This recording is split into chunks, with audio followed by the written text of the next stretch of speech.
So hi, we just finished this small rhinoplasty and other facial plastic surgical work at Richardsons, and it was 2 days of intense work. So we've got a couple of surgeons here who wanted to come and watch us do, observe us do, and even assist us do. I hope it was useful. It was a nice time learning from them what they're doing in their cities.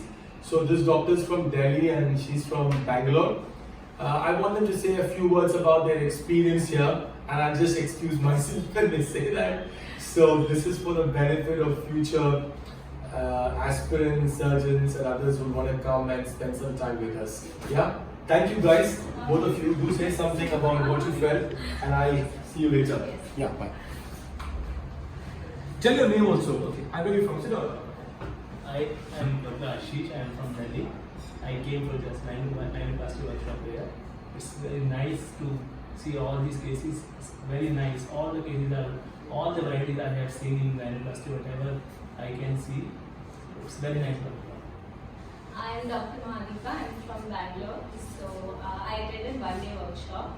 I saw 3 cases today, 2 cases of rhinoplasty and 1 case of secondary annular bone grafting. And the experience was very good. Sir's handwork is really good. I got to learn a lot of things today. Do visit this academy. It's really like my knowledge about rhinoplasty. It has actually increased a lot, and I'm really thankful. Thank you, sir.